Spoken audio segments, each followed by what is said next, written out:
GS सरल है, डरे नहीं, बस उसमें ट्रिक का तड़का लग जाए। आज हम चर्चा करने वाले हैं इतिहास के सबसे शक्तिशाली राज दरबार की। आज हम चर्चा करने वाले हैं चंद्रगुप्त विक्रमादित्य द्वितीय के नवरत्नों की।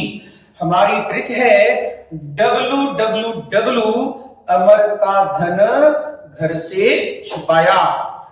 जो पहली W है इससे हो जाएगी वराहमिहिर, और वराहमिहिर गुप्त काल के फेमस गणितज्ञ और खगोल शास्त्री थे। उसके बाद दूसरी W आती है, उससे आता है वररुचि, और वररुचि गुप्त काल के फेमस व्याकरणाचार्य थे। कौन थे? वही व्याकरणाचार्य थे। उसके बाद तीसरी W आती है, इससे हो जाएंगे वेताल भट्ट, और वेताल भट्ट उस समय के फेमस कूटनीतिज्ञ और राजनीतिज्ञ थे। उसके बाद आता है अमर, से आता है अमरदास। अमरदास ने एक अमर कोश शब्दावली लिखी थी।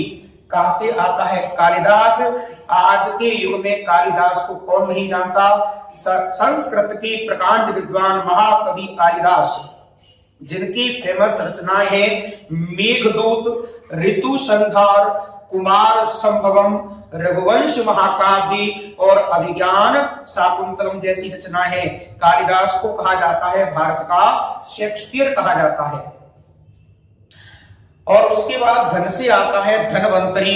धनवंतरी गुप्त काल के फेमस एक वैद्य थे। कौन थे? वही फेमस वैद्य हुआ करते थे। उसके बाद आता है घर से आता है घटकर।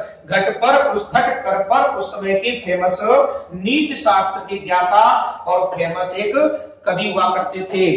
उसके बाद आता है सी से आता है शंकु उस समय के फेमस वास्तुशास्त्र और शिल्प कला के एक्सपर्ट हुआ करते थे। और छुपाया से आती है छपड़क उस समय की फेमस ज्योतिष के प्रकांड विद्वान थे।